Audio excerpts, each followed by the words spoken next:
All right, ladies and gentlemen, you are welcome to my country, Nigeria. This is my people and I remain your humble host, Ben. Now, when the governor of Edo State, Monday Okpebolo, threatened the life of Peter Obi some days ago, he thought he was just going to make that statement at that event and everything will end there. But Nigerians have not taken it lightly. For the past 48 hours, they have been bombarding the governor of Edo State to the point that the man himself has crept into hiding. He cannot say anything again. You know, when Nigerians want to deal with you, they will deal with you. Now they have gone to the point of scrutinizing, searching deep into his personal life, and they found something. This one is really, really embarrassing. They found the WAEC results with which the governor of Edo State, Monday Okpebolo, contested the elections. Now, it is not as if the WAEC result is fake. It is original. But if you see the grades, if you see the scores of the Edo State governor on the subjects, you will weep for Edo State. You go cry for Edo State, my brother. If you are a parent and your child brings that result to you as WAEC result, you will take that child for deliverance or whoop the child. Now, I know that academic performance does not directly translate to good governance. We all know that.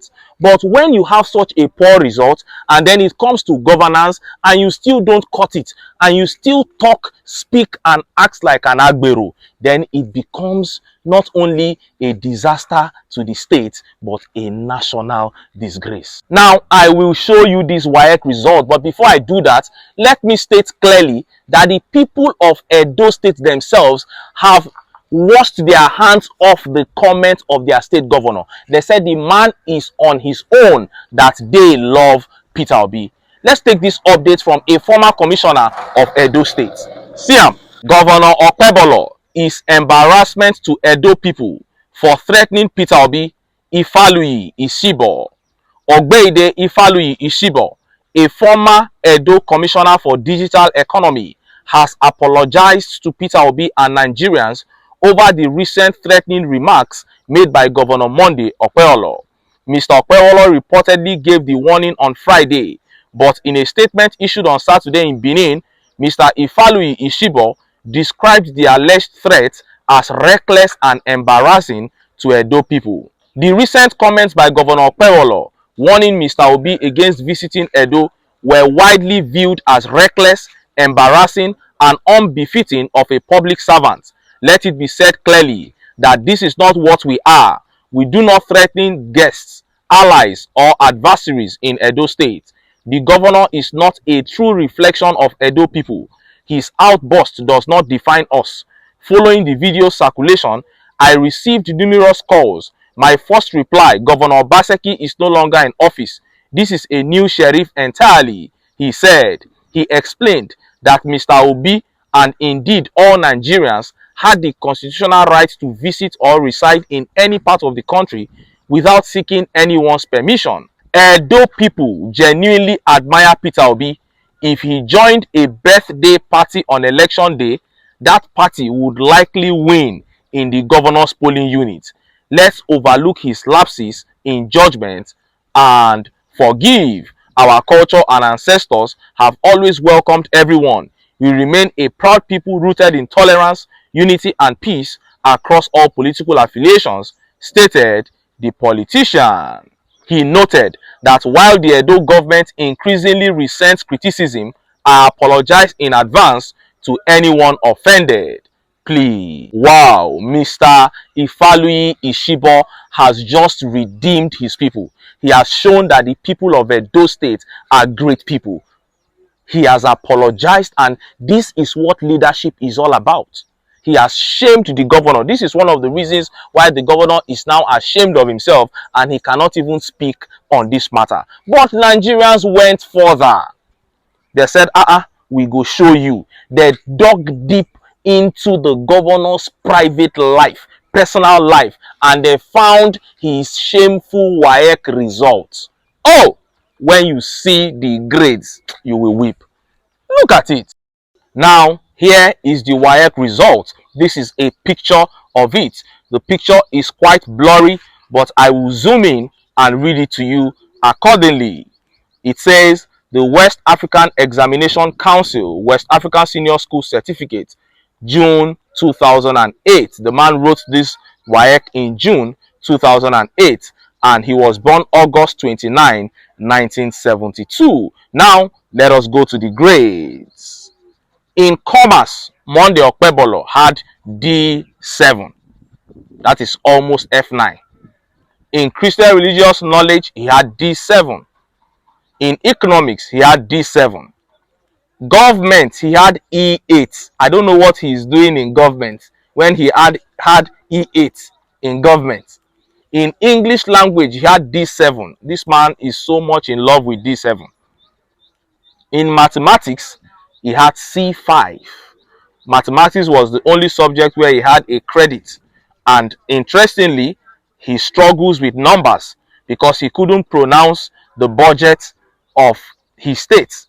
So I don't know how he got a C5 in mathematics. So even that one is questionable. 6 subjects he wrote, and he managed just one C5 in mathematics. The rest were close to F9. D7, D7, D7, E8. You saw that. You saw that result. This is the man in charge of Edo State as governor.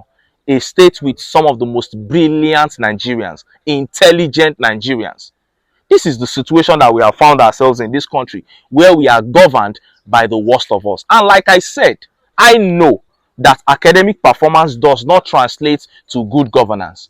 But when you have such a bad result, and then you get into office and you cannot still govern well, you still govern like an agberu, you still speak with complete ignorance of even the constitution that guides your office, saying that a man must tell you before visiting a state in the Federal Republic of Nigeria, when the constitution clearly states that we have freedom of movement, then it shows that that result is actually a reflection of your ability even in governance. And then it becomes a national disgrace. And look at how Nigerians reacted. Let's take some of the tweet reactions to this result. So many funny tweets here. This one by Perpetua says, see now, even government, pass. How come he enter government house? Wow. And YD here says, there is a new sheriff in town, but you cannot spell sheriff. Oh, how can he spell sheriff when he had D7 in English language? And Agama here says, he wrote WAEC at 36 years, yet he didn't pass English.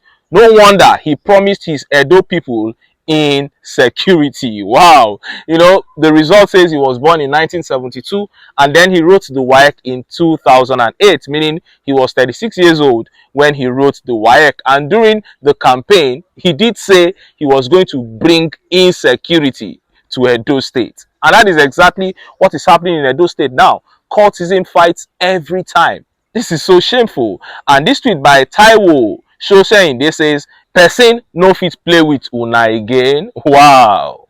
Taiwo is actually saying there that the governor Monday Okpebolo was only playing with Nigerians, that they should forgive him, that the tantrums are getting too many. Well, this is not how forgiveness works. If you know that you have done something wrong, come out publicly and tender your apology, and Nigerians will be graceful to forgive him. First of all, what he said legally is not even right. So this is not even about taking sides with Peter Obi or anybody. If he had said this about maybe a musician, an artist, or anybody, I believe that this is almost the reaction he would have got too, because you don't have the right to stop any Nigerian from visiting anywhere in Nigeria, regardless of what the case may be. And looking at this all, what I can say is that it is such a pity.